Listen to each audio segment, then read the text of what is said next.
하나님 말씀 여호수아 7장입니다.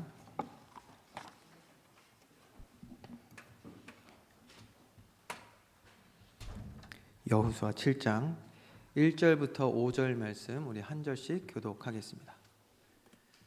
여호수아 7장 1절부터 5절입니다. 이스라엘 자손들이 온전히 바친 물건으로 말미암아 범죄하였으니 이는 유다 지파 세라의 증손 삽디의 손자 갈미 아들 아간이 온전히 바친 물건을 가졌음이라. 여호와께서 이스라엘 자손들에게 진노하시니라. 여호수아가 여리고에서 사람을 베델 동쪽 베다웬 곁에 있는 아이로 보내며 그들에게 말하여 이르되 올라가서 그 땅을 정탐하라 하매 그 사람들이 올라가서 아이를 정탐하고 여호수아에게로 돌아와 그에게 이르되 백성을 다 올라가게 하지 말고 2-3천 명만 올라가서 아이를 치게 하소서. 그들은 소수이니 모든 백성을 그리로 보내어 수고롭게 하지 마소서 하므로 백성 중 3,000명쯤 그리로 올라갔다가 아이 사람 앞에서 도망하니 같이 읽겠습니다. 아이 사람이 그들을 36명쯤 쳐 죽이고 성문 앞에서부터 스바림까지 쫓아가 내려가는 비탈에서 쳤으므로 백성의 마음이 녹아 물같이 된지라. 아멘. 우리 먼저 옆에 분들과 인사하겠습니다. 말씀 따라 살아갑시다.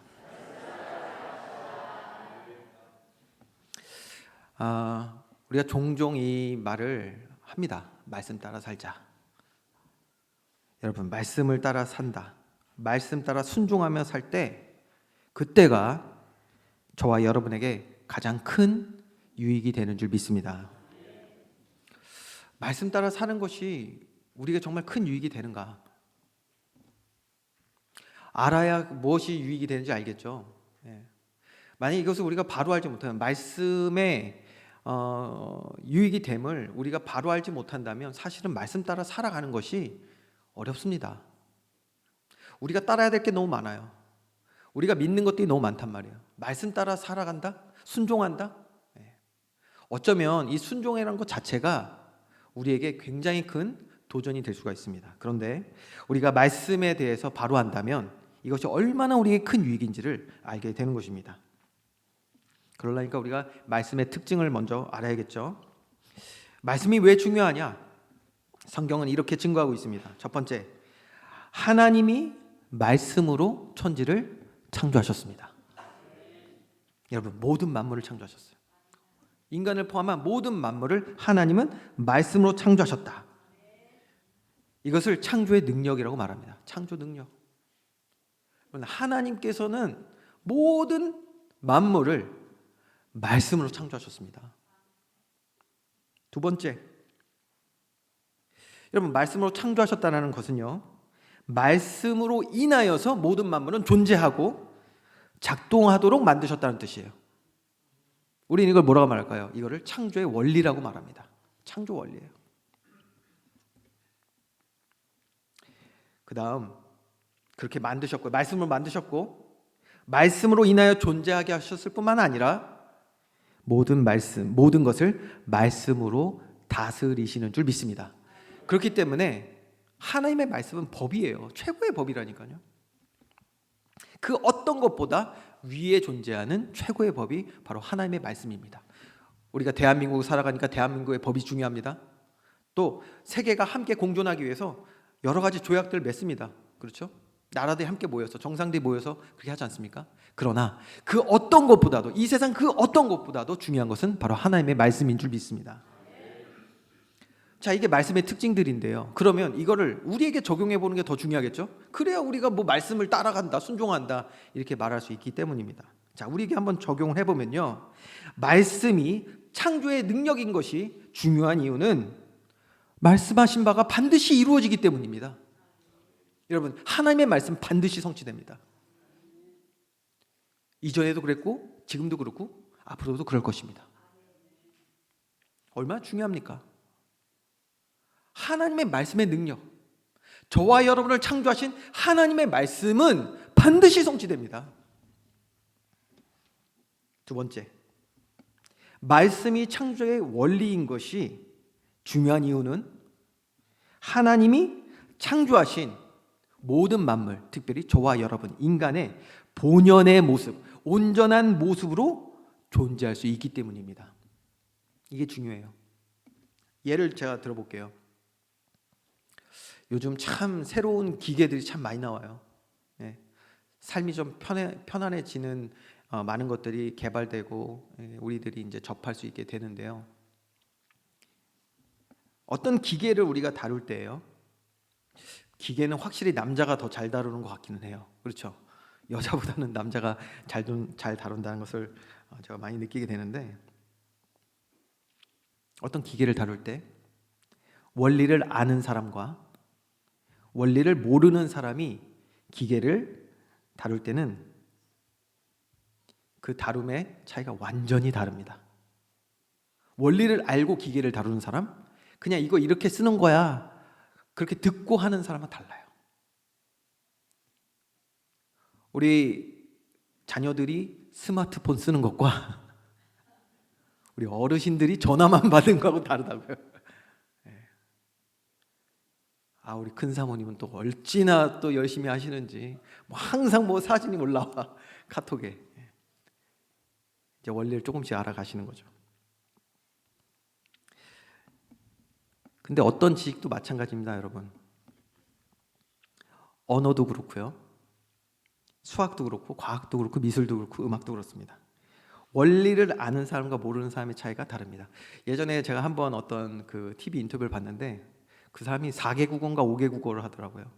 너무 신기해서 어떻게 그렇게 할 수 있냐 그랬더니 그리고 그렇게 어렵지 않다고 원리를 깨우친 거예요, 그 사람은. 그러니까 그냥 배워서 하는 사람하고 차이가 날 수밖에 없는 것이죠. 며칠 전에 제가 저희 딸들 세 딸이 이제 다 한 학교에서 운동회를 했어요. 6학년, 4학년, 1학년 가서 보니까 재밌더라고요. 제 큰 딸이 마지막에 이제 계주를 했습니다. 계주. 육상부거든요. 그래서 계주를 했어요. 그런데 하필이면 같이 맞붙은 애가 그 학교에서 가장 잘하는 애랑 뛴 거예요. 같은 육상부인데 레벨이 있어요. 얘는 거의 선수부고 얘는 그냥 비선수부 이렇게 해가지고 같이 육상부에 있지만 실력 차이가 있더라고요. 근데 뛰는 걸 보니까 저는 답답하더라고요. 저는 고등학교 때까지 육상부를 했으니까. 그러니까 뛰는 걸 보면은 저 사람이 정확히 알고 뛰는지를 알거든요. 원리가 있어요, 여러분. 뛰는 것도. 여러분, 뛰는 거 배우면 다 빨라집니다. 근데 안 가르쳐 줄 거예요. 왜 알려줍니까? 나보다 빨라지면 안 되는데, 그렇죠? 그러니까 원리가 있거든요, 뛰는 것도. 여러분, 원리를 아는 사람과 모르는 사람은 그 지식을 사용함이 완전히 다릅니다. 창조의 원리를 안다는 것은 우리에게 맡겨주신 이 창조 세계를 어떻게 다스릴지, 또 어떻게 하나님께 영광 돌릴지를 아는 것이 되고요. 더 나아가 우리 인간이 창조된 모습 그대로 가장 온전하게, 그리고 삶의 최대치로서 살아갈 수 있는 그 길을 알게 되는 것입니다. 저와 여러분이 이 창조의 원리를 아는 것이 그래서 너무 중요한 거예요. 그리고 마지막이죠. 말씀으로 하나님이 오늘도 이 시간에도 모든 만물을 다스리시기 때문에 결국은 하나님의 말씀의 법에 따라 모든 것은 결정이 됩니다. 판결이 난단 말이에요. 오늘 본문에 우리가 볼 내용이 바로 이 마지막 말씀에 대한 결과에 대한 것들을 우리가 보게 될 것입니다. 여러분, 하나님의 말씀에 불순종하면 어떤 일들이 일어나는지를 우리 오늘 말씀을 통해서 볼 것이고요. 그에 대한 우리들의 자세는 어떻게 가져야 될지를 한번 깊이 또 묵상해 보는 시간이 되기를 원합니다. 자, 본론 말씀으로 오늘 여호수아 7장을 쭉 같이 볼 거거든요. 여러분 펴놓으시고 같이 볼 건데, 여호수아 7장의 내용은요, 여호수아와 이스라엘이 하나님의 말씀에 순종하여 정말 놀라운 하나님의 능력을 이제 경험하고 목도하게 된 사건. 어떤 사건이었죠? 여리고성이 무너지는 그 사건. 그 사건 이후의 내용입니다. 이 여리고성을 점령하는 이 사건이요, 너무 놀랍지 않습니까? 그게 어떻게 말이 되냐니까요. 매일 한 바퀴씩 돌고 마지막 날 7바퀴 돌고 소리를 지르니까 그 견고했던 여리고성이 무너졌습니다. 아멘이시죠? 어떻게 가능합니까? 말씀의 능력. 그거 하나예요. 말씀의 능력. 하나님 뭐라고 말씀하셨어요? 그렇게 하라. 그러면 무너진다고 하셨어요. 하나님의 말씀 반드시 성취되는 줄 믿으시기 바랍니다. 말씀의 능력이에요. 놀라운 것은 그 말씀을 마음에 담아 여호수아와 이스라엘 백성들은 그 말씀에 순종하였더라. 순종한 것입니다. 얼마나 아름다운 모습입니까? 이러한 모습이, 이러한 믿음과 순종의 모습이 우리 교회 모습 되기를 주님의 이름으로 축원드립니다. 그러면 저와 여러분이 하나님의 놀라운 역사를 경험하게 되는 거예요. 자, 이 사건 이후입니다. 이런 놀라운 사건 이후에 이제 아이성이라는 비교적 작은 성을 점령하기 위한 이러한 시간을 갖게 됩니다. 정탐꾼을 먼저 보내거든요. 자, 7장 내용을 쭉 볼 건데 2절부터 보면, 그래서 이제 여호수아가 아이성을 점령하기 전에 정탐꾼을 보냅니다. 몇 명인지는 나와 있지 않아요. 근데 몇 명 올라갔어요. 정탐꾼들이라고 나오니까. 여러분, 지금 그런데 정탐꾼이 가면 될까요, 안 될까요? 정탐꾼이 가면 될까요, 안 될까요? 하여튼 우리 한국 사람들은 틀릴까 봐 대답을 안 해. 여러분, 절대 안 됩니다. 지금 보낸 것부터가 잘못됐어요. 왜 그렇죠? 1절 말씀에 나와 있잖아요. 이미 우리가 답을 알 수 있어요. 절대 가면 안 돼요. 이 아간이라는 사람으로 인해서 여호와께서 이스라엘 자손들에게 진노하시니라 라고 돼 있어요. 이거 조금 이따 더 보도록 하겠습니다. 자, 지금 진노하시니라 무슨 말입니까? 하나님이 이스라엘 백성, 특별히 이 정탐하는 그들과 함께하지 않으신다는 뜻이에요. 그러니 이들이 가서 정탐하러 가서 보는 모든 것, 느끼는 모든 것들은 하나님의 지혜와 명철과는 상관이 없는 것입니다. 상관이 없어요. 그러니까 가면 안 되는 거예요. 이미 필패예요. 작고 크고의 문제가 아니라 하나님이 지금 함께 하시지 않는다니까요. 우리는 이미 가나안 정탐을 통해서 이미 교훈을 얻은 게 있잖아요. 12명의 정탐꾼에 대해서 우리가 본 적 있죠. 가나안을 들어가기 전에 12명의 정탐꾼, 10명의 정탐꾼들은 자신들의 기준과 판단에서 가나안을 바라보며 악평했던 거 여러분 기억하시죠? 하나님이 주신 땅, 하나님이 주시겠다고 말씀으로 약속하신 땅을 저주의 땅으로 이들은 바꿔버립니다. 절대 가면 안 된다고. 그들은 거인이라고, 우린 가면 메뚜기 같다고. 그 이야기를 들은 이스라엘 백성은요, 밤새 울부짖으며 하나님을 원망합니다. 우리가 여기서 죽게 됐다고. 애굽으로 다시 돌아가자고.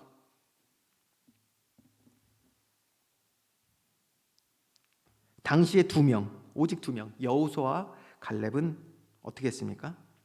그들은 40일 그 정탐 기간 동안에 하나님과 교제했습니다. 하나님을 교제하는 사람, 이 두 명의 믿음의 사람들은 그렇기 때문에 뭐하죠? 하나님이 주시는 지혜와 명철로 가나안 땅을 바라봤거든요. 그러니까 뭐라고 고백했습니까? 하나님이 주실 땅이 맞다. 완전 다르지 않습니까?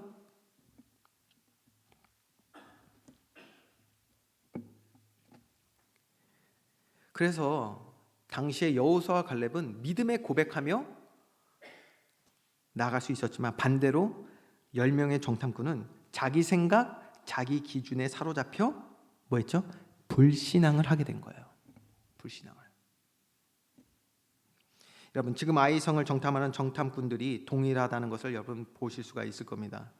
자기 생각 기준으로 말하는 내용이 나오는데요. 3절과 4절 내용을 보면 이렇게 기록되어 있죠. 여호수아에게로 돌아와, 정탐꾼들이 돌아온 거예요.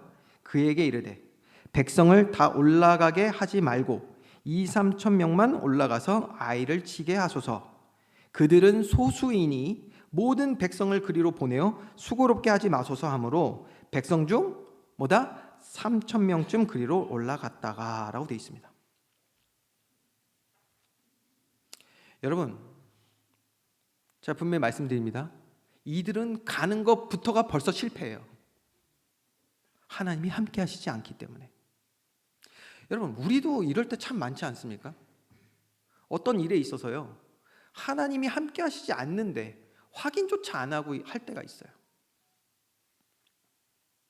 그런데 여러분, 잘 보시면 지금 4절까지 우리가 읽는 동안에 보이지 않는 것이 있습니다.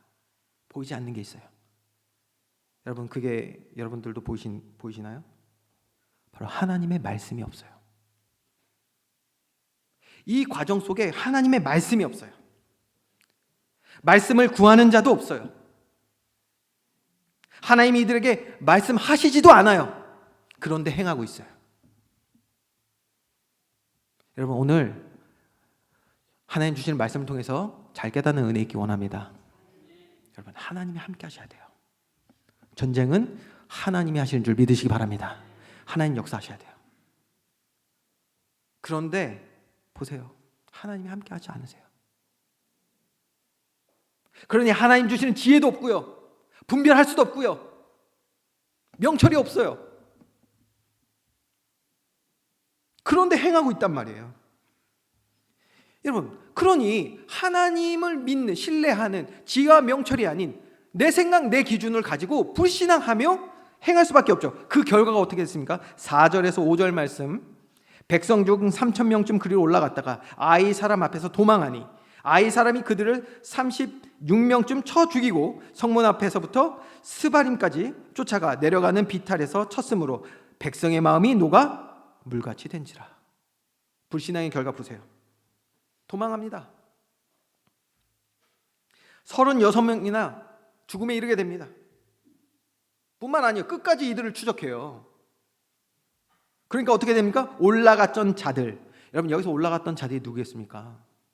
여기서 보니까 3,000명인데요.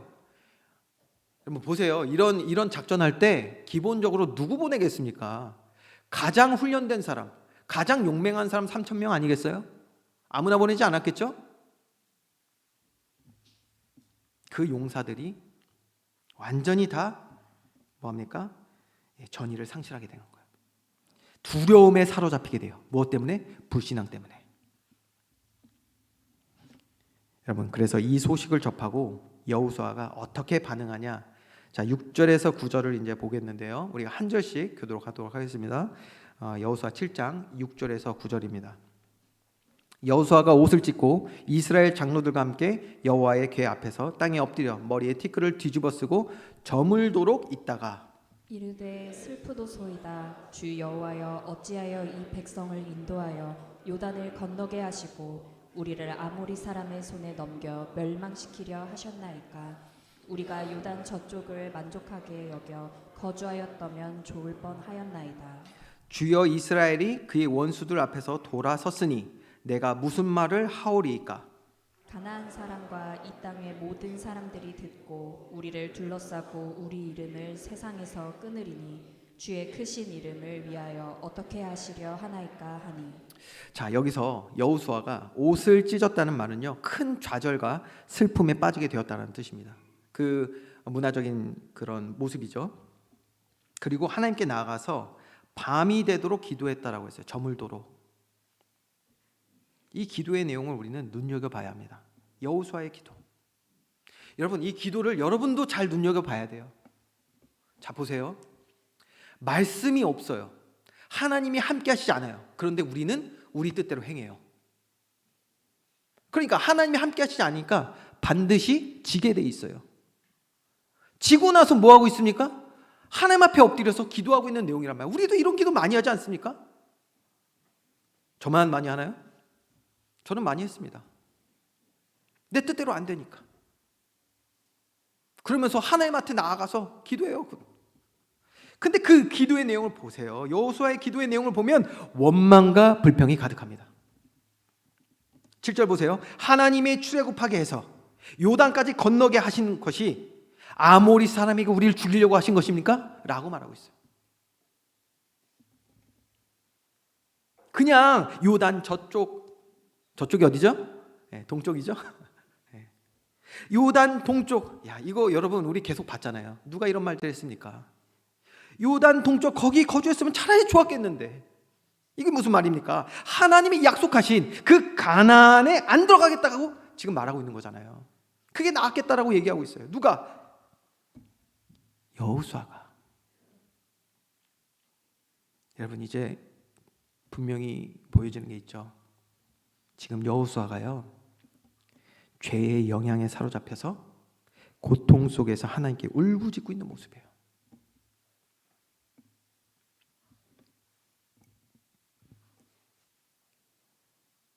여호수아가, 믿음의 사람 여호수아가.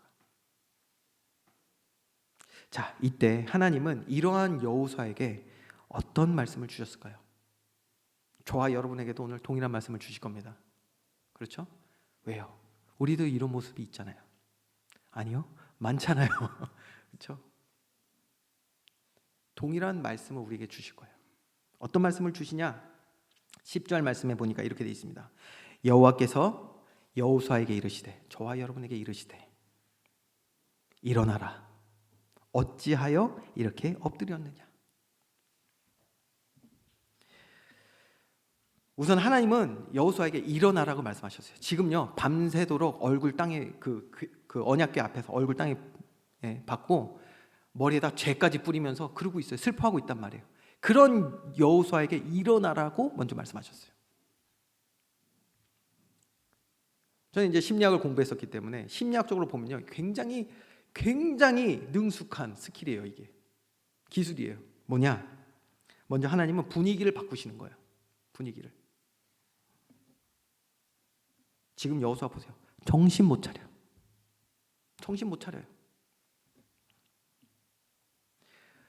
이제 우리가 앞으로 보겠지만 이 일이 일어난 정확한 문제의 원인도 모른 채 그 보이는 결과 하나를 가지고 정신줄 완전 놓아버리고요, 옷을 찢어가며 슬퍼하고 깊은 좌절에 빠져서 하나님을 원망 불평하고 있잖아요. 먼저 요거부터 바꿔야 돼요. 여러분 아십니까? 이게요, 인간이요, 감정에 몰입하기 시작하면요, 끝도 없이 들어가요.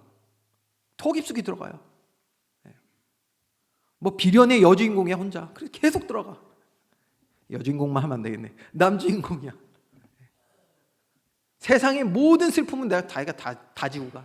그렇게 가요. 그 분위기를 먼저 바꾸시는 거예요. 이렇게 세우시는 거예요. 호흡을 가다듬게 하시는 거예요. 정신을 차리게 하신단 말이에요. 그리고 나서 천천히, 그러면서도 정확하고 자세하게 문제의 원인을 말씀해 주시거든요. 11절 말씀. 이스라엘이 범죄하여 내가 그들에게 명령한 나의 언약을 어겼으며, 하나님의 말씀을 어긴 거예요. 우리가 아까 말씀의 특징 봤죠? 말씀대로 삶의 판결이 일어나는데 말씀을 어겼어요.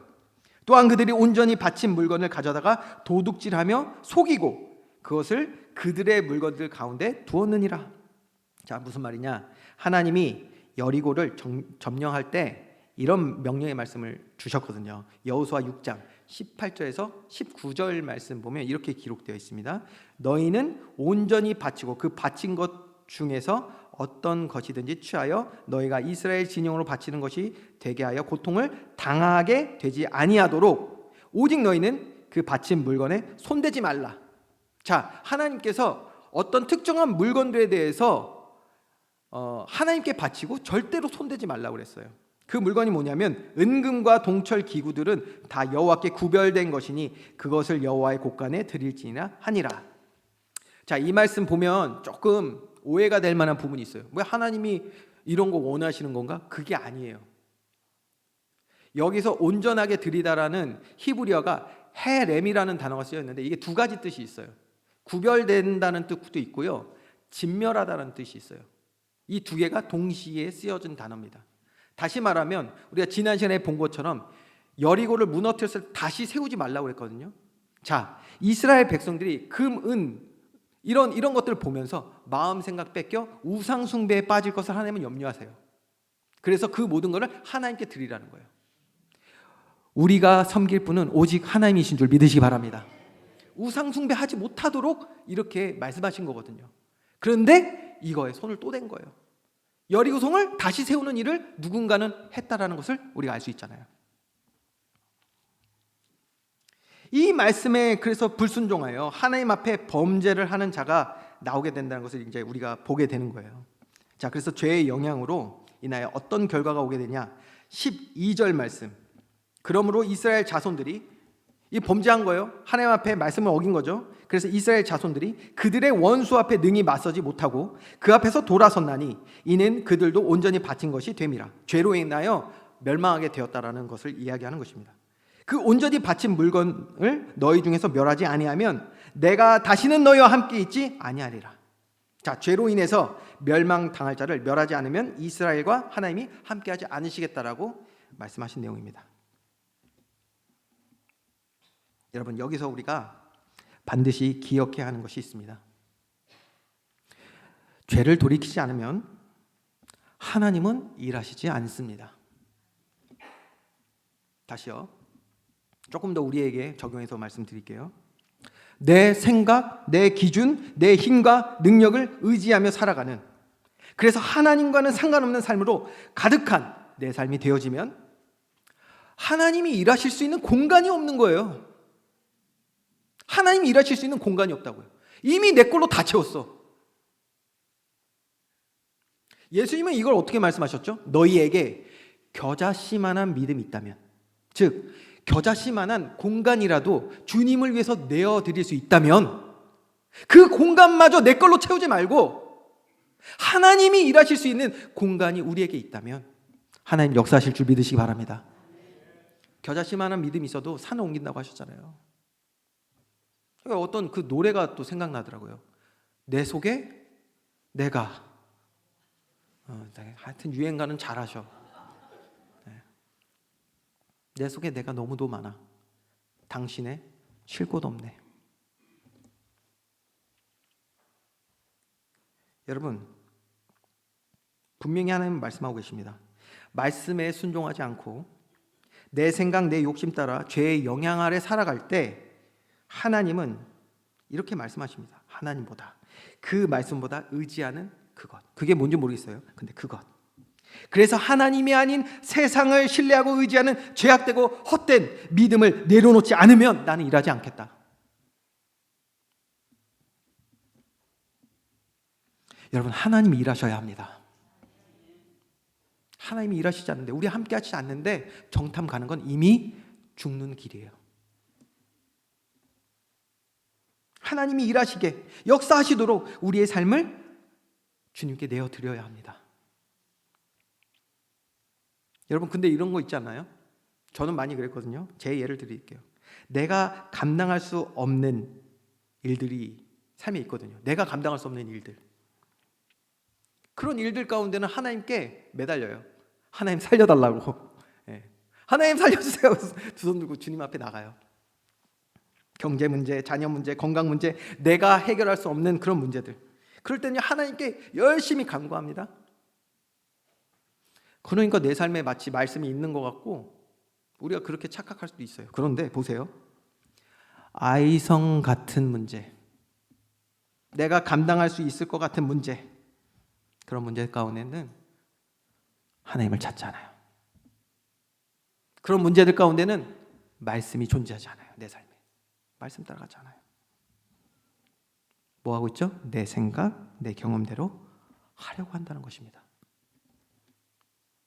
여러분, 우리의 모든 삶 가운데 하나님이 편하게 거하실 수 있는 공간, 하나님이 마음껏 역사하실 수 있는 자리를 내어드릴 수 있는 주의 자녀 되기를 주님의 이름으로 축원드립니다.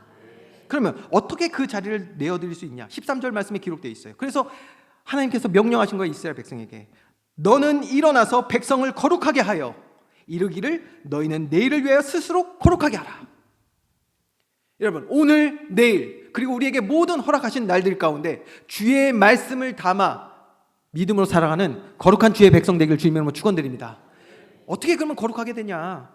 자, 히브리서 12장 2절 말씀, 여러분 우리 한번 같이 합독하겠습니다. 시작. 믿음의 주여 또 온전하게 하시는 이인 예수를 바라보자. 그는 그 앞에 있는 기쁨을 위하여 십자가를 참으사 부끄러움을 개의치 아니하시더니 하나님 보좌 우편에 앉으셨느니라. 아멘. 믿음의 주요, 우리를 죄에서 자유케 하시는, 온전케 하시는 이는 예수님밖에 없습니다.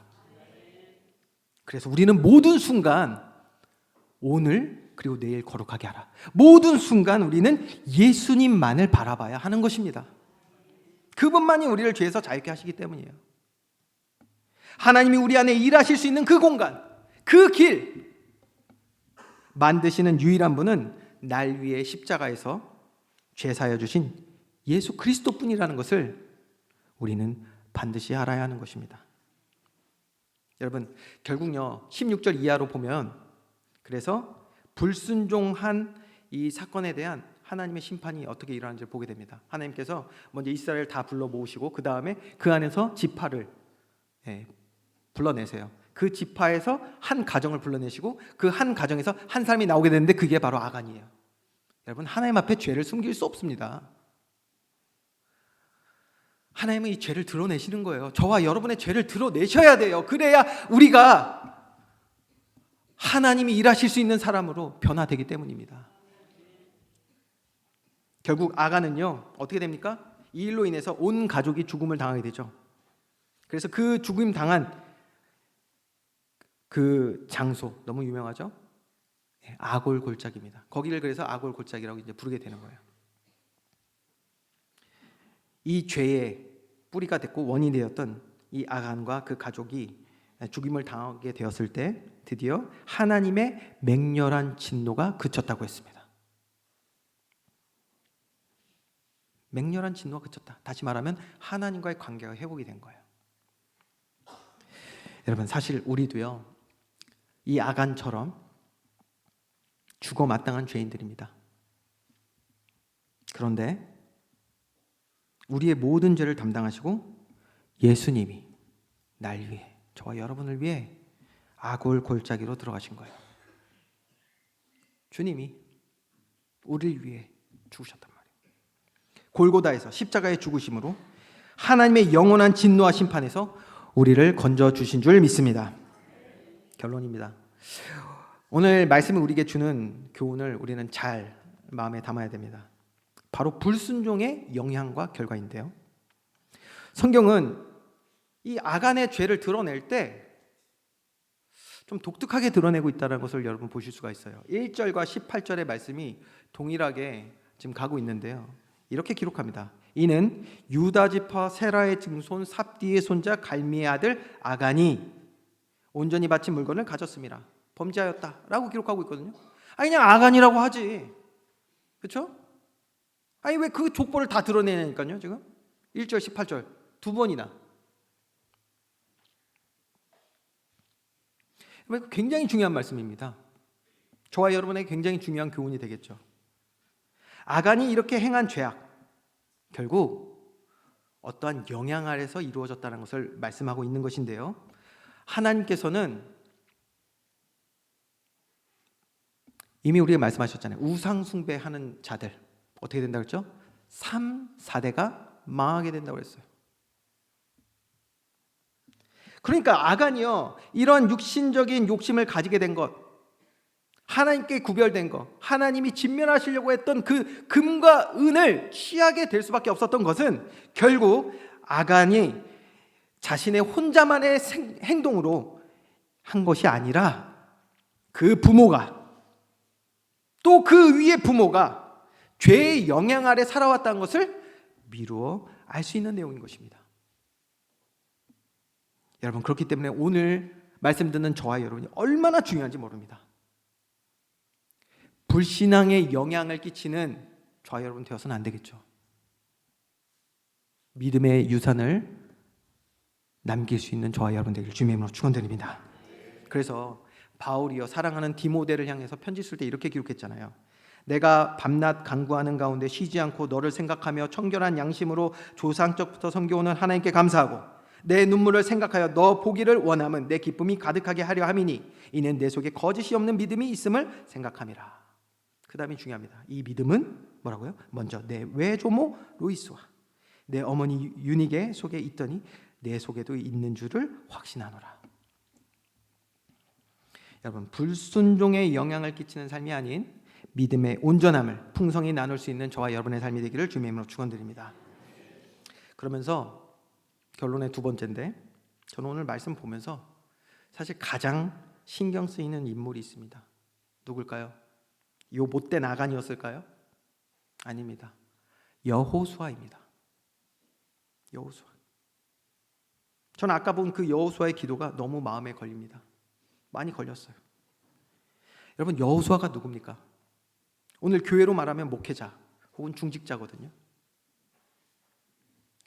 가정으로 보면요, 먼저 믿은 믿음의 가장을 얘기하는 거예요. 그게 여호수아의 포지션이에요. 지금 그런 여호수아가 지금 얼마나 불신앙 가득한 기도를 하고 있습니까? 이렇게 기도하고 있는, 불신앙 가득한 그런 원망 불평하고 있는 이 모습, 이 과정 속에 중요한 거 빠져 있잖아요. 서론에 말씀드렸죠? 절대 기준, 절대 능력인 하나님의 말씀이 없어요. 누구에게? 여호수아에게.